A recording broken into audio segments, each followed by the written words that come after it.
I do think that if Trump gets reelected, one of the positive aspects of it is going to be that people are finally going to have to disabuse themselves that we have like democratic institutions anymore, and they're going to join the fight. You know what I mean? We are so aligned ideologically. Yeah, hell. So this is what me and my dad fight about all the time. Is I'm like, I kind of want him in office. Yeah. Because I want people to go, whoa, we got to fix this. Yeah, exactly. This is crazy. He's such a fucking like cartoon devil that it's like, okay, well, you see, you know, like this is what you deserve. Yeah.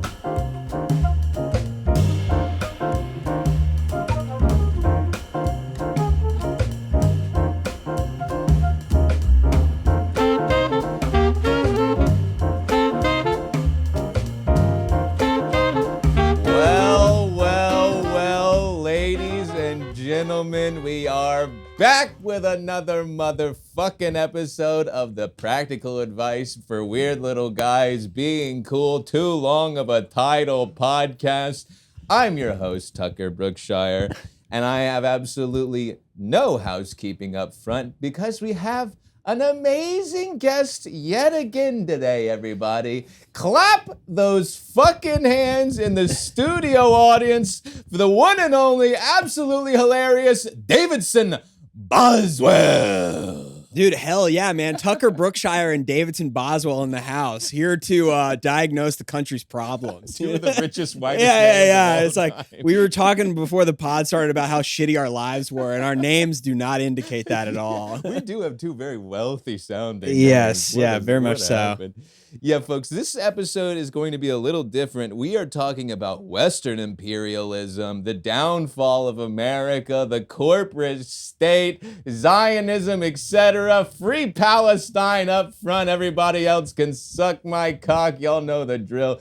Davidson, thank you for fucking coming on the pod, brother. I really fuck with you. I really love your content. You crack my ass up. And what I want to give you credit for is I feel like you're politically conscious without being an annoying fucking douche about it. Dude, thank you so much for saying that. Like, it's so difficult to like put that stuff out into the world. You know what I mean? Like ranting about politics, and you're like, am I being annoying? But it feels like a lot of people are responding to it because I think everybody knows, you know, when you see the president get shot in the ear, people are like, oh, maybe things are kind of fucked right now, you know? So like, as long as everybody's on that baseline of being like, okay, things are bad, then you can kind of go from there. You know what I mean? Right. Like, this isn't Obama anymore. Like, people are like, oh shit, we are fucked, you know? So like, people already know that, and then you can kind of expand on it. So I appreciate that, man. Yeah, bro. And how about that? They shot Donnie. I gotta be honest, I'm gonna come out and say it now. Obviously, I can't stand Donald Trump. He is a con man, etc. But I need to say up front, that was awesome. Yeah, I know, bro. Dude, oh my God. If I'm not on an FBI watch list before this pod, we're both getting on it together, dude, which is going to break their hearts, Tucker and Davidson. Yeah, they're like, damn it, you were supposed to assassinate MLK, not fucking be on his side. But yeah, man, that shit was really, really like illuminating for me, because I think, and this is a point that's been made on the internet all the time, but like, it's wild that you kind of see that there's one party in America when something like that happens, because like people like Obama and Joe Biden would be like, there's no room for political violence. And it's like, wait, that happens literally every day. You know, it's just like, it's just one of your own that got clipped, you know what I mean? And so you guys feel like you got to like round the wagons, you know, or circle the wagons. It's also so interesting to watch like the media kind of all band together and like literally essentially try and craft this narrative that they've always been doing this, but it's like so out in the open now, where like every channel is like aiming their narrative in a specific way to match the scenario. And it's like, it feels like everything is unfolding like right in front of my eyes. And it's like so dystopian. It's like hard for me to even, I feel crazy. Yeah, that Gil Scott-Heron song, like the revolution will not be televised, is like, no, it's on your phone. You know, like, he was right in a sense, but like, because it's on your fucking phone and you're looking at it, you're like, oh my fucking God. You know what I mean? Like, and what was once like really gauche or like you can't say that, you know what I mean? It's just completely out in the open now. You know, you can be like, JD Vance basically said that Britain was an Islamic republic, you know? That's the fucking vice president, probably, you know what I mean? Like, so you're just like, well, what the fuck? You know what I mean? So like, they're basically like daring us at this point to be like, yo, do something about it. Do something about it. And with like, I guess, you know, there's freedom of speech in America, but you will get flagged if you go too hard. You know what I mean? If you're like, yo, these people got to go. Like, you need to leave it vague, you know, because, yeah, it's wild. Like, shouts out to our ugly king that took a shot. I was rough looking, right? Yeah, I was like, when I saw this photo, I was like, I would have done something crazy. If I right. It's like, dude, you're not getting in the history books any other way. Yeah. Yeah. His two life paths were like either working a life for 40 years at UPS, putting packages on the conveyor belt, or attempting to assassinate. Yeah, he took the express route to hell, I think, or heaven, you know, whatever you guys think. I guess there was a third path. He could have like posted a bunch of IG reels for about 2.5 years until his account blew up, and see if he could make a career out of that. Yeah, the latter. That's true. That's my path. Yeah. We've chosen path. the noble. Yeah. We've chosen the path of nothing. Yeah. Dude, how about that photo of Donnie with his fist? And I was kind of like, I cannot lie again. Con man, I cannot lie, made me like him a little more. I know, man. Well, that's the thing. It's like when you compare it to someone who's literally like, you can picture yourself feeding applesauce to Joe Biden. He's like, no, keep your mouth closed. Like, this got to go in here. And when you compare that to somebody who springs up and his natural instinct is like, dude, that's the pro wrestling in him. Yeah, that's like, he's like, yo, let me like do this. You know what I mean? Which is crazy because it like resembles a civil rights, you know, image, you know, but it is the exact opposite. It's like, it looks like, it's like, oh wow, Medgar Evers. And it's like, oh wait, no, this guy is a fucking we will literally white people will co-opt it. We took the Black Panther fist and put it on Donnie. I know, dude. He's like this guy that's like, you know, selling Trump steaks is like now like basically carrying the mantle. And I think, you know, that's the danger of like historical illiteracy. Like people like put his image next to those people and be like, this will be another historical image that, but it's such a different context. You know what I mean? Yeah. But yeah, dude, the blood like splattered on his face. Crazy. Looks so sick. It looks awesome with the flag. Yeah. And his face is still so clearly exposed. So if there was a second shooter, it's like, yeah, I mean, they're going to get him. Yeah. Just some other like 22-year-old kid on the other side. It's absolutely mind blowing. It's also frightening to see, on both sides, really. It's frightening to see people who think that it was like a staged thing by Donald Trump. And it's also frightening to see people who think that like it's like a Secret Service inside job, which I suppose you could make that argument on account of American history. But in reality, it's like, no, I think it's just like a teenage kid whose mind was absolutely fucked up by the internet and went insane. Yeah, Why can't dude. we just admit that, you know? It's really weird. Like I made a video about this, but it's like derealization. Like people cannot fucking deal with reality right now. So they have to construct a new one for themselves because it does. He's like, no. Things are this bad. This guy is so hated and teenagers are like, so like part phone at this point. You know what I mean? Like they have no like personality discernible outside of like just watching reels like we do all day, you know. We are so lucky that we were able to like form our prefrontal cortex before Trump got elected. You know, my God, dude, can you imagine like your brain still developing right now? I'm in active pursuit of it de-developing right now. I'm like trying to drink away. We're basically on the other side. Yeah, exactly. It's like I'm now in decomposition, you know, like, so I'm so glad that I'm like mirroring the country and like falling apart at the same time. Because if I was like trying to figure out who I was right now, like imagine seeing that and being like a 17-year-old, you'd be like, all right, well, nothing matters. You know? Yeah. Well, dude, I also, you know, so I was a huge Bernie bro, and same. And you know, I think for me, especially, essentially watching the Democrats screw him over in that election really kind of made me. I have so much rage at liberals, and especially like the Democratic Party now. A part of me is like, you deserve this, but I'm also like still a leftist in the sense that I'm like, I don't want this to happen, but you deserve the consequences of your action for forcing this old man onto the country when nobody wanted him, and now he's going to lose in maybe the greatest landslide in the history of presidential elections. I know, man. And I feel like you articulated what everybody's feeling right now, particularly like of our ideological like streak. It's like everyone that had a brain was like, okay, this guy's too old. He represents a bygone era in politics. And what's so annoying about the corporate media is that they speak with one voice, you know, and they're like, this is our guy. He's a good public servant. And even now you can see when they're even like softly trying to push him out. They're like, he's a great man. He's a patriot. He did a great job. It's like, no, he didn't. No, he isn't. Yes, precisely. And yeah. And it's like, and it's just like, so it's just relentless gaslighting.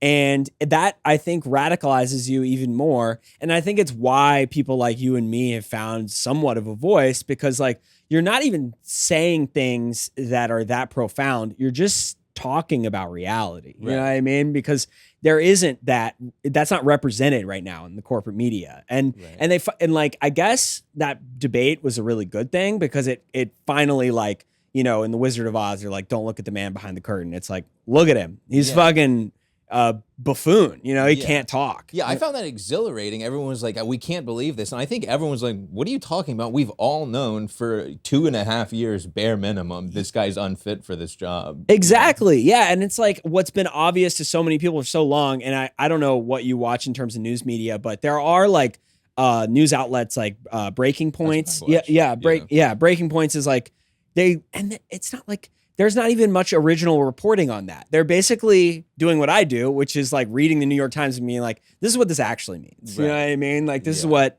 like, because, you know, people like are never going to threaten corporate power, you know, and Joe Biden is not going to, and like Bernie threatened it this much. And they were like, you know?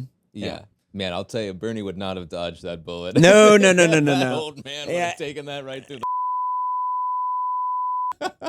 yeah, I love how they're like, we'll put Kamala in there, that'll solve it. It's like, this bitch is gonna get crip walked over if you fucking give it I know, yeah, she's like, I mean, that's not a solution either. And like everybody talks about like the Democratic Party's like deep bench or whatever, and there are certainly people that I think are better than Biden, but all of these people, like Gretchen Whitmer, or pretty much orchestrated her own kidnapping. Like, which can I say? Awesome. I know, that's fucking you. Nice. It's like, all right, we're behind in the polls.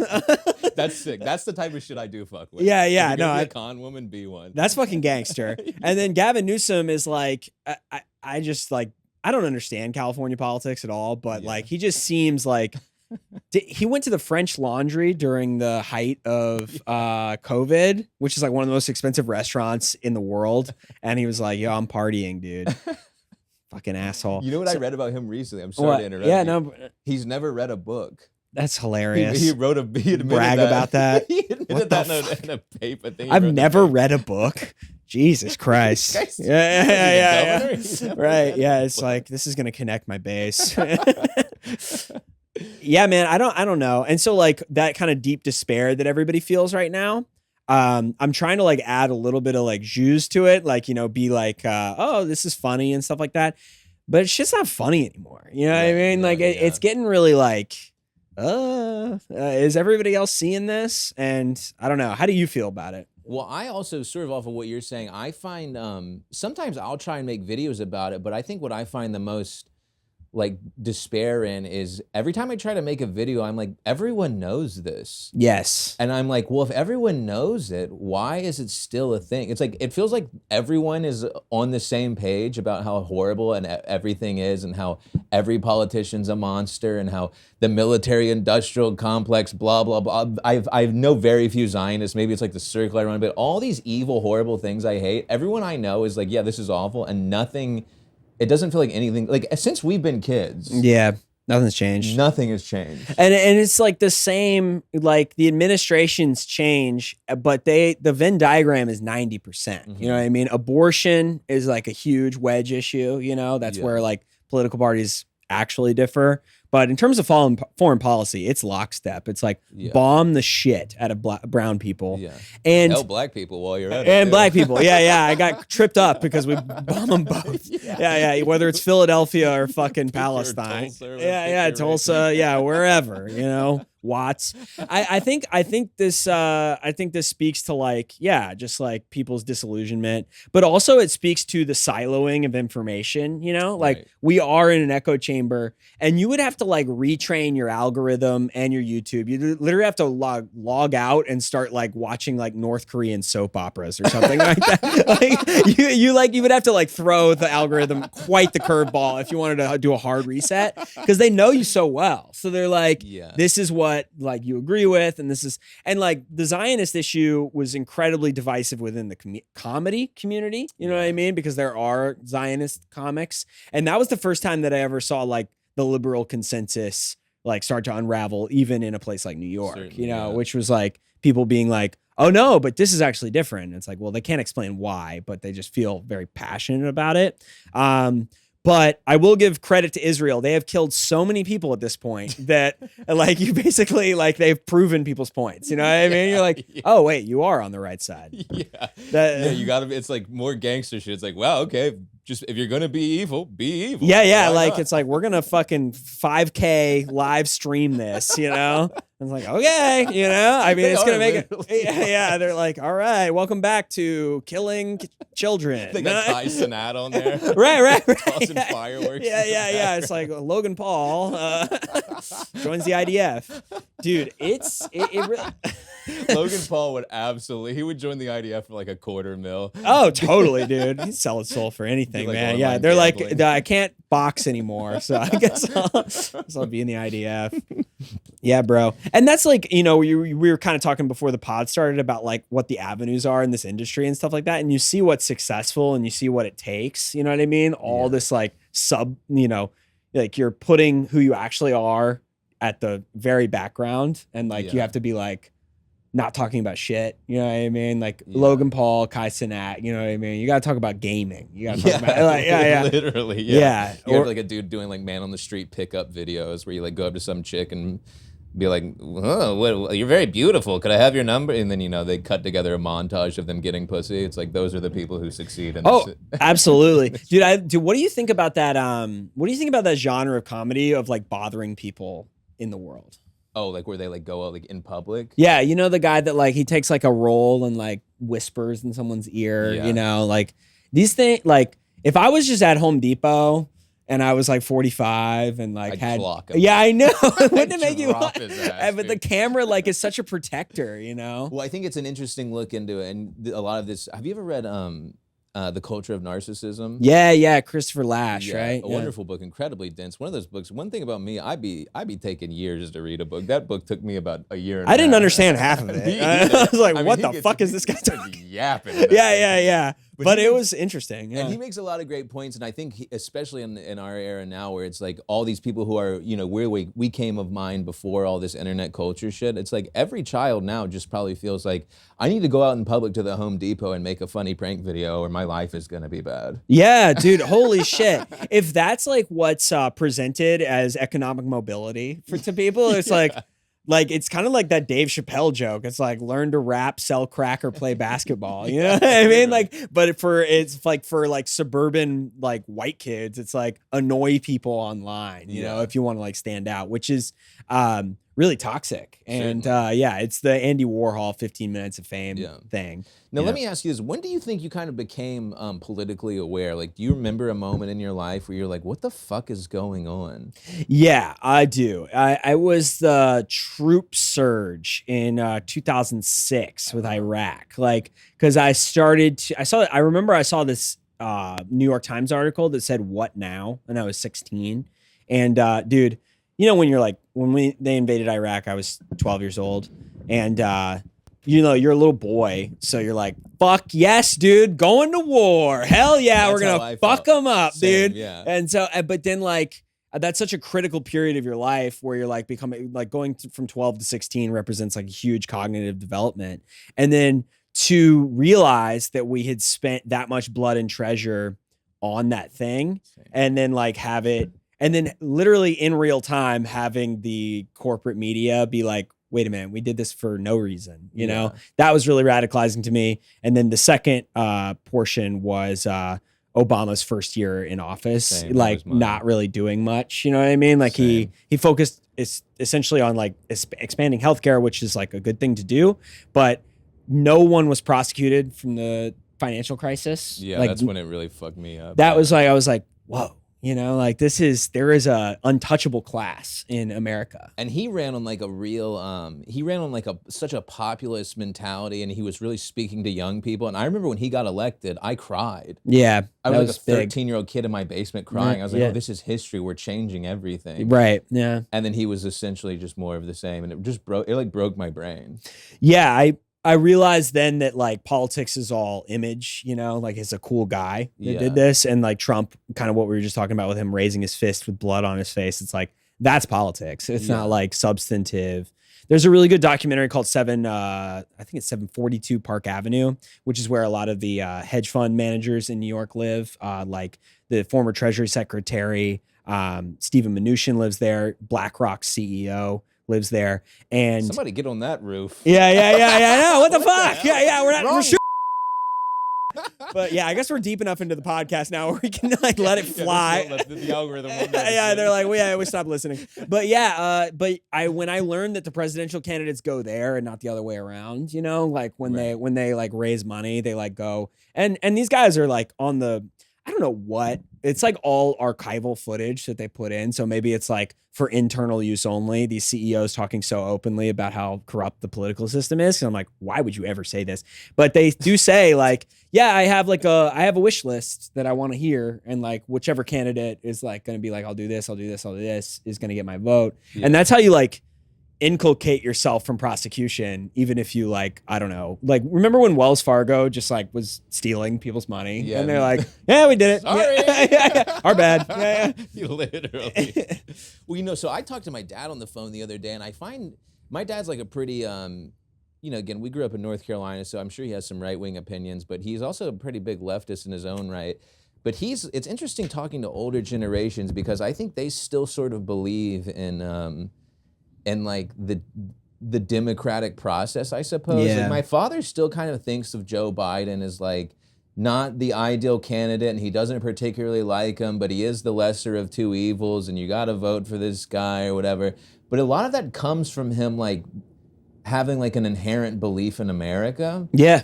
Whereas like what sort of like you're talking about with like Park, I'm like, I've just seen too much to ever recover, I feel like. Right. I think the big issue is that they grew up in a period of ascension and we are growing up in a period of descension. All we're doing is watching everything fall apart, you know? And I guess there was like, we're both the same age. So like the 90s to me is almost like a mythical past that like fascists used. You know what I mean? They're like, remember when the, you know, fucking Rugrats was on TV? You're like, damn, that was nice, you know? And yeah, I mean like Bosnia was getting destroyed by fucking like Serbia, but like. It's so funny you find that out when you're like 24. I know. Like, oh, wow, I was watching Hey Arnold. Yeah, exactly. Like, damn, NATO was bombing. But I think like, yeah, just domestically, you know, 9/11 ripped the fucking portal to hell open, and then we've never like stepped back from the brink since then. But yeah, I find the exact same thing. I think that it's really difficult for people to wrap their head around the fact that Joe Biden is way more interested in staying in power than he is like being, you know, a good person. Yeah, you know what I mean, like for instance, and these myths, and like we are you single? Or are you? Yeah. So we are single, childless men in our 30s, which is like, you know, prime target for radicalization, both the left and the right. You know what I mean? But we have so little skin in the game. And I think like older people like boomers, grandparents and stuff, they have so much skin in the game. They own property. Right. They have us, you know what I mean? So like they need this to kind of continue to lurch along. Right, and we're like, tear it the fuck down. You know what I mean? But, you know, that's like kind of extrapolating a lot. But I do think that there is something to the fact that we're just like, it's been fucked since the day we were born. Who gives a shit? You know what I mean? Yeah. And it would, I think people would be shocked at how much power they actually have, but people are so, I guess, addicted to like luxury, LMVH and stuff like that, you know? And then if you stay on our tip, which leads to loneliness and depression.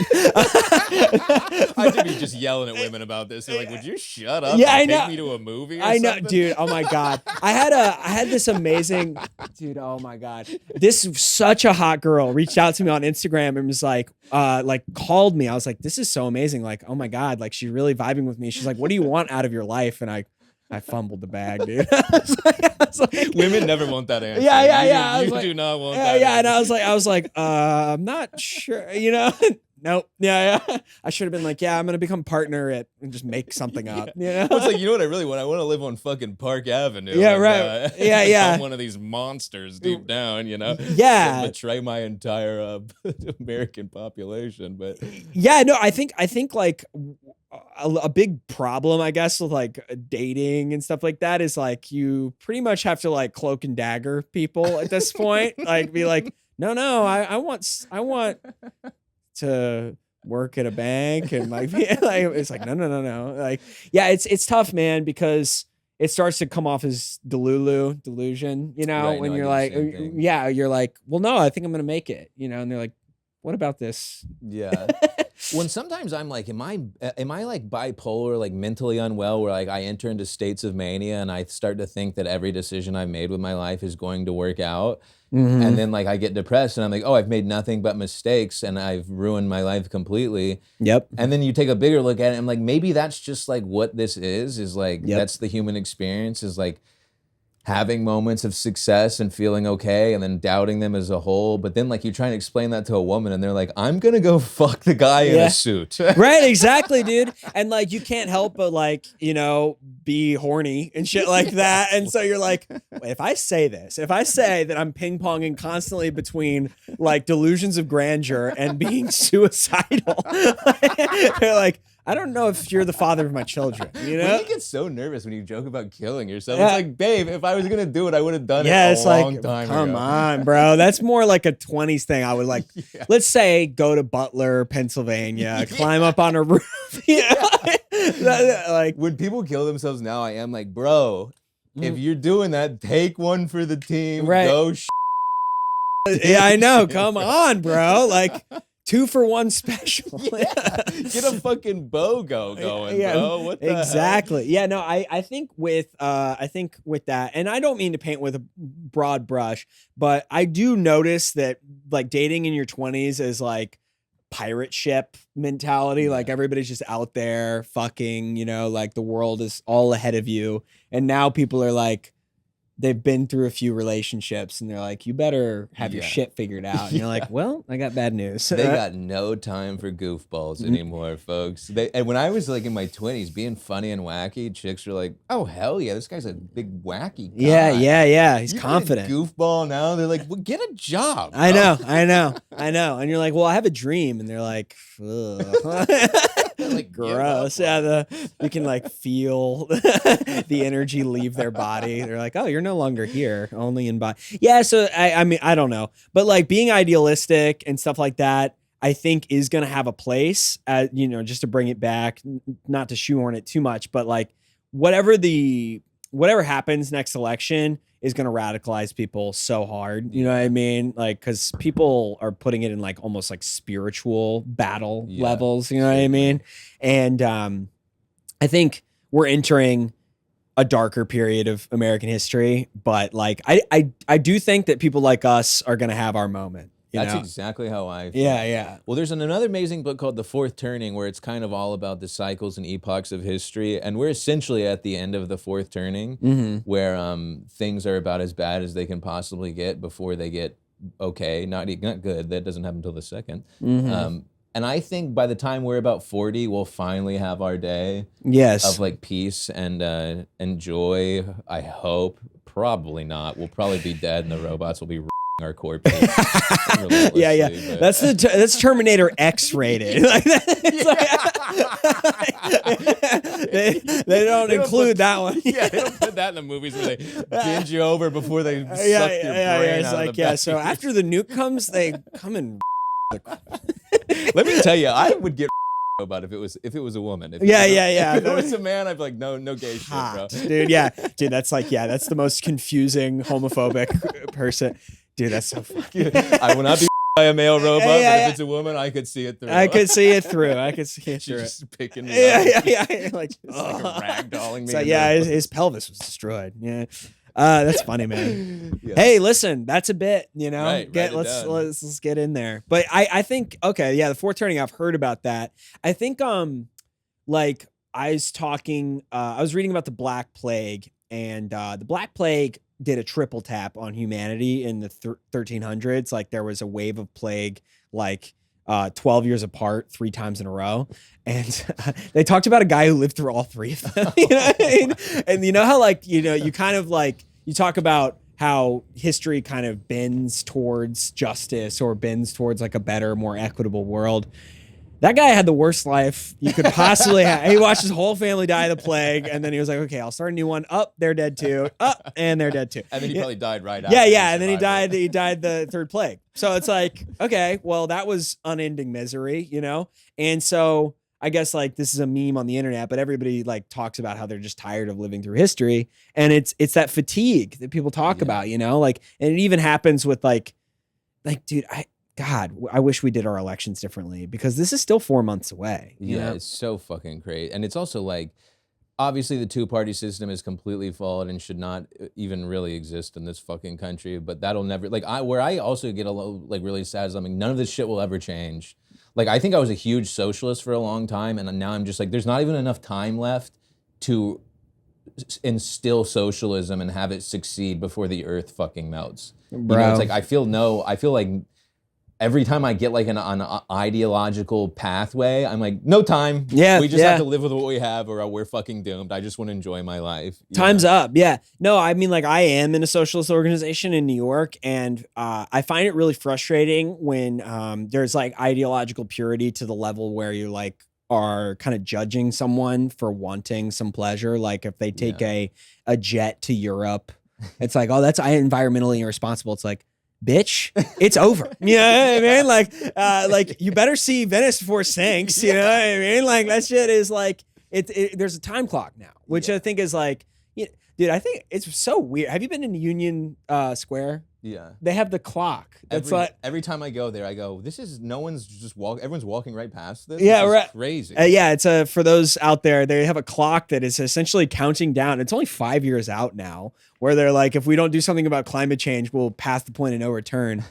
Are people going to gather and watch that click to zero? Like, what the fuck? Yeah. It's like, does everyone just pull a revolver out and blow their brains out? Like, it is crazy. I mean, but I find, like, you're talking about like socialism and stuff like that, I find strength and like solidarity in that other people feel the same way. You know what I mean? Because it makes you feel insane if you think these things and like no one validates them, you know? Like you can, like, being from North Carolina, that's the land of the normies, dude. Yeah. Like there are, you know, a lot of people down there that have like, but I think there's a lot of probably isolation because it's not even purple. It's red at this point, you know? Well, I'm also so, you know, when I was younger, I was I found those people to be repulsive. Mm-hmm. And now as I get older, I'm like, I wish I was like sort of just like a mouth breathing, lean cuisine eating, put on Dancing with the Stars, turn my brain off and just like melt into a puddle of like Xanax every night type of person. Yeah. But like something happened to me. I don't know what. I'm always like, was I molested? Something had to have gone horribly wrong for me to end up this way. That would be so funny if you like started like, you know, a socialist chapter and you just operated from that assumption. Like, so clearly we were all molested. We were all molested and that's why life is so hard. Yeah. No, but I think I agree with you, man. And but I think that's like in this era of like corrosive politics, like it seems like people are all finding a reason to be unbelievably pissed off right now, you know, like because a lot of those people that used to watch like American Idol in 2002 are MAGA now. Right. And it's like MAGA is a perpetual state of being pissed off, you know? Wow. And that's so true. And then like Biden is like, and I thought this was an interesting perspective. People didn't elect Obama. They didn't elect Biden. They elected the anti of the people who came before them. They're like, we hate this so much so everything is just in reaction, which I thought was inspiring about Bernie because he was like, no, we're gonna imagine a different society, Right. and no. Yeah, I'll never forget. I was at this Bernie rally in Chicago right before the election, and it was there must have been like 60,000 fucking people there. That's awesome. Not one news camera, not one news chopper, none of that shit. And I just remember thinking like, it's so fucking over. Yep. Like they won't even put the guy on TV. I mean, that really fucking broke me when they fucked Bernie. Yep. And I'm kind of over Bernie now. It's like, let's go ahead and get into the fucking Zionism shit. Yeah, let's do it. We can't fucking do an episode. Like shit like that, where like these people in these moments of like, I'm so frustrated with people who, in a time when sticking to your guns is necessary, they just they bend over and take it. And I feel like Bernie just bent over and took it. You know? Yeah, he always sides on the side of like stability and kind of the slow descent towards fascism instead of like trying to break from that pattern. Which if I knew that there was, you remember the voting systems went down in Iowa? Yeah. And then that woman who ran that operation was then invited on to very prominent, like The Economist, like all these like different podcasts, like still ask her, she still serves as a consultant. And it's like, so she fucked up. But did she? No. It's like, it's a conspiracy that was literally borne out in front of our eyes. This was February of 2020, back when everybody was like freaking out because there was a virus going on in Italy and China. And we all just like act like that didn't happen. And that like feeds into the gaslighting. But I'm so amazed that Bernie, I think, dude, it must be intoxicating to be in power because like his options was to basically bend over and take it or get excised from the political system. And he chose, like, that's what happened to Jamal Bowman, right? He was like, and I'm not saying he's a great politician or anything like that, but he was like, hey, there's a genocide in Gaza and we need a ceasefire. And they were like, nope, you know, like, and it's going to happen to Cory Bush next. So it's so jarring to see stuff like this. What I want to ask you, because you're very involved in like pro-Palestinian organizations, and give me your sort of like, obviously there's no solution here. Nobody has like an answer. What can someone do to help? So I think with that is really, really difficult because it's kind of a loaded question. Yeah, no. But I think with helping, there are like, because I'm pro-Palestine, I get all these DMs all the time from people in Gaza, essentially like showing me pictures of like their house that was destroyed and their, you know, relatives that were killed. And so that's radicalizing, but it's too much for one person to like take in. So I've had to like stop looking at it essentially. So I think mutual aid is good. And then also like if you have the ability to essentially boycott companies, there's an app called No Thanks that I know that seems like a little bit, but the only thing that anybody ever responds to is capitalism at this point. So if you can, like, there's some brands that are like allied with Israel, like intimately, you know, if you can stop buying those things, then they'll like maybe stop giving money to Israel. Right. But, and I don't mean to be such a pessimist, but there's nothing you can do because there is complete regulatory capture from AIPAC, right? Yeah, like it's like I think it's, so this did happen to me. It's generational. The boomers have to die, and that is like such a thing through all, you know what I mean, walks of life.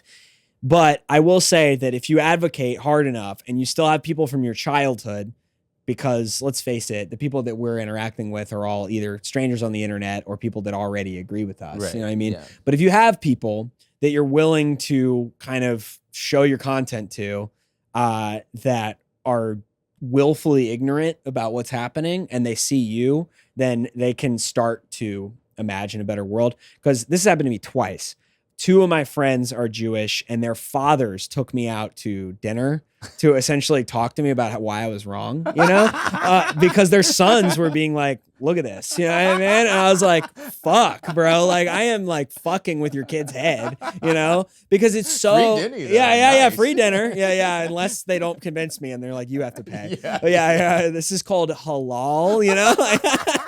Yeah. But, dude, I think yeah, Israel has done themselves a disservice. Like the unwinding is going to be basically the American empire has to die before the Israel, because they're our 51st state essentially. But I think if you can make it uncomfortable for them in terms of like ideology, like if you can like find someone in your life that isn't on the like completely on the side and just hit them with stone cold facts. You know what I mean? Be like 2 million people are not allowed to leave this 14 square mile area. Imagine if Manhattan was your entire world, and like occasionally your cousin got shot by the people in Brooklyn. You know what I mean? Yeah. Like put them in their shoes and don't allow them to deflect. Don't allow them to be like, oh, it's the only democracy.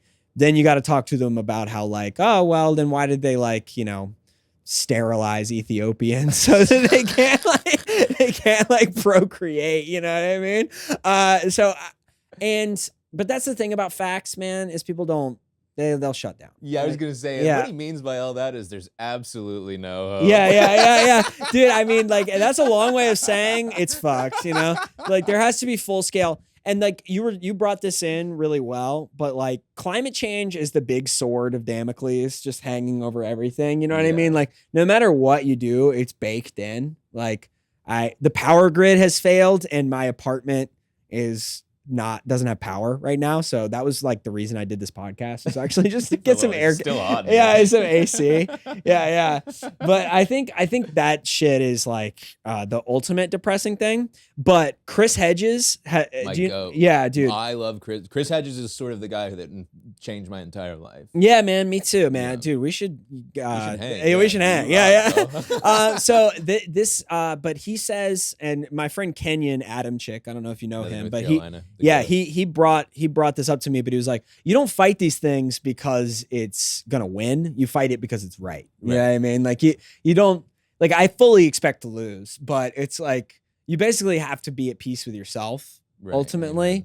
And kind of what we were talking about, like being aware is a gift and a curse, because it's like it makes you like have these interesting conversations and stuff like that, but it makes you like really depressed, you know. But you just do it because it's the right thing to do.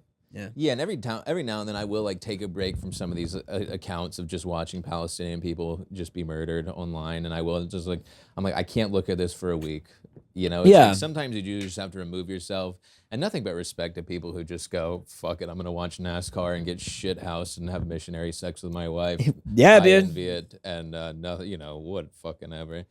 I also want to talk a little bit about it, because this is something that I feel like people don't really understand. Just like the corporate state in which we reside. Obviously, everyone knows that America is run by by Duncan. Ronald's on Duncan. Yes. Like we're first and foremost. Yeah. We're totally we're totally just essentially run by corporations, top down, really. Could you kind of speak on that a little, like to maybe someone who still believes America is like a democratic society? I don't even see it that way. I just see it as a corporate state. Yes. And we just exist within the binds of profit margins. Yeah, exactly. You know? So I think Citizens United represented kind of the like undoing of the last little bit of like democracy that we had. When you define money as speech, then people want their governments to reflect their worldview, right? Like that's what we want, you know? But if money is speech, then whoever has the most money has the most speech, right? So then those people are essentially, and I think people forget this, but starting with Carter is actually where this started to unravel, because he denationalized the Truckers Association, right? These became private enterprises, and then Reagan, and then Bush, and then Clinton, and then like Obama, and all these people. God, they're all the same. I know, and it's and I think like, you know, politicians are not paid well, you know, relative to what they could be doing, because these are incredibly smart people that went to. And George Carlin talks about this. Like an Ivy League school is not prestigious because of its like grandeur. It's prestigious because of who you're around. You know what I mean? So these are people that all know each other, you know, and one sect goes into public life and the other goes into private life, and then they reconnect 20 years down the line when the money needs to be washed. When politicians retire, like another 20 years down the line, they do speeches, right? And they get paid by these people to do it. So politicians are not, and this is a point that Bill Burr brings up. I'm not like breaking any news here, but it's not enough because the people want to run in the same circles, right? There's a reason that Obama threw his 60th birthday party on Martha's Vineyard. You know, he wanted to be around the people that financed his campaign. And so you get people that are like behind the scenes and people that are in front of the scenes. And what's so good, I guess, about TikTok and why it's getting banned is there's so many accounts that are like, okay, here's what BlackRock does, right? They are the regulatory capture arm of the financial system, right? They're the ones that go in and they're like, okay, this is what us, Brookfield, and Blackstone want. So here's money, do it. And if you don't, we can give like $25 million to your opponent. You know what I mean? Like, and people are too ignorant of it. They're too black, like you saying, like basically like eating a hot dog and watching NASCAR. So you just get effective. Like JD Vance, he worked in private equity. You know what I mean? Like he's not like all these guys. He's not a hillbilly. Yeah, exactly. Yeah. Same with Ted Cruz. They saw the way things were going, right? With Trump populism. So they grew a beard. They started dressing it down a little bit. Yeah. Kelly Loeffler or whatever, her from Georgia, she started wearing camo. She's like, what the like a real woman of the people. Yeah, exactly. So I think, it's all image. And that was pretty circumspect, but basically I think if people knew how much these people had in common and how much they just look out for one another, they wouldn't take these politicians at their word. And Bernie Sanders said this really interesting thing. He said, rarely does the system make a mistake as big as letting someone like me inside of it. You know what I mean? Right. And then he was like co-opted and destroyed. But But I knew this conversation was not going to be ultimately uplifting. You know what I mean? No, I mean, I had no intentions of this being a joyful experience for anyone. Well, I think, but I don't know. What do you think about it? Because I think that's kind of my take on it. Well, I think that essentially, I mean, obviously everything you said is correct. And I think at the end of the day, I don't really see it ever changing in our current system. I think something horrible is going to have to happen to people on both sides to introduce morality back into the picture. Yeah. Which is like such a an idealistic approach, but until like morality becomes a figurehead of like politics, we're just never going to find any relief. And that's kind of what I mean. Like, to be honest, I think if Trump has gotten his head off, we might have had like a civil war for 4 or 5 years, and then at the end we might all be able to go, okay, we have to do this differently. But I really don't see any way out without something horrifically tragic happening where we probably go to war with each other or something. No, I the least uplifting answer of all time. Well, dude, I think I mean, you know,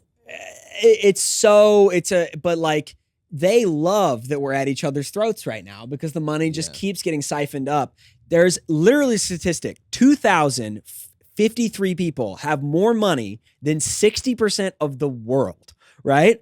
And Obama, to his credit, said this: in rising times of inequality, you just have less and less in common with each other. You know what I mean? So there's this nihilistic violence that takes over. And we're going to literally have to like have bloodshed, and then people are going to step back and be like, oh shit. You know what I mean? Yeah. Which is so like, but even that doesn't guarantee, you know what I mean? World War I happened and they were like, it's just like it's a shot in the dark. Yeah. It's like maybe World War II was the last time we kind of had one of these things, but that was the bloodiest war of all time. And I think somebody brings this up a lot, but we don't fight wars anymore against an enemy. We fight it against an ideology. It's like a war on wokeness or a war on terrorism. Like the enemy is like, could be somebody down the street from you, which is like so scary. You know? I guess on a positive note, what I do think about sometimes, like, the previous Civil War was essentially an economic war over slavery. And like back then you probably could have had a similar conversation of like, you can't get rid of slavery because it's such an economically sound issue that it's just never going, the other side's never going to change. There's never going to be a meeting in the middle. And then we did have a civil war, and then eventually we did kind of meet in the middle, I suppose. Not really, but we tried to, Yeah. So it's like there's been so many times in history where people have been like, there's absolutely no fixing this, not even a war will change things, and eventually it did. Like you're saying, hopefully by our later years, we will have our moment. But even then, there'll be some fucking guy on an island sex trafficking some teenager to blackmail some politician to start the whole process all over again. Dude, that's the thing, man. Like, it's like you can't have something like that happen and then be like, don't. When the Epstein shit happened, I think everybody was like, whoa, and they're like, no, business as usual. Right. No. The temple schmemple, dude. Here's my big conspiracy. It's not even a conspiracy, really. Obviously, I think Jeffrey Epstein was a Mossad agent engaging in blackmail for his realtor to bribe politicians. But don't get me started. Yeah. No, I mean, like, there's cameras in every single bedroom. Yeah. Whoa. This is just us on a date with a woman. We're like, right. She's like, what do you do for a living now? Dude, oh my God. There was this girl that I like got on Tinder and matched with on Tinder. And she looked me up and she was like, oh, you're a terrorist sympathizer. I was like, fuck. God damn it. I was like, damn it. Can't have anything, dude. Yeah. Can't you look me up after the second date? You know what I mean? Be like, yeah. Yeah, for every filthy hippie that'll fuck you for posting political shit, there is one beautiful Jewish woman who will never touch you. Yeah. No. I've really like shrunken my world, Yeah. But at least you can fucking sleep at night, Davidson. Yeah, exactly. The fucking point of it all is to go to bed at the end of the day. Sleep is important. Yeah. This has been brought to you by Casper Mattress. Please. What if that was one long like ad? And we would like to say that we're trying to go to bed. Yeah. And they're like, we have some problems with your ad copy. Incredible. I hope that was an enlightening conversation. It probably wasn't. Many of you probably hate my guts for even bringing on a guest that would even have an opinion outside of pussy's awesome. But at the end of the day, you can suck my big fat hog. How about that? Hell yeah. Davidson, go ahead and plug your shit, plug your stand-up, your IG, whatever the fuck you want, your website. We'll put it all right here in the middle of the screen there. Okay, cool. Yeah, Davidson Boswell Show on YouTube and Patreon, same thing. I talk a lot about this. I'll probably have you on eventually. Fuck yeah. And then also Instagram, Davidson Boswell, TikTok, Davidson Boswell. Don't really fuck with X anymore. Yeah. Calling it X, though. Yeah, maybe I do fuck with man X. of the people. Yeah. Not Give me that money, Elon. Incredible. Guys, that's been the episode. Hopefully you can sleep tonight. Yeah. Sorry if we've ruined your day. Blah, blah, blah. Y'all know the drill. Shout out to all the theys, the thems, the queers, the blacks, the Arabs, the Jews, everyone but the Zionists. Thank you for tuning in, and we will see you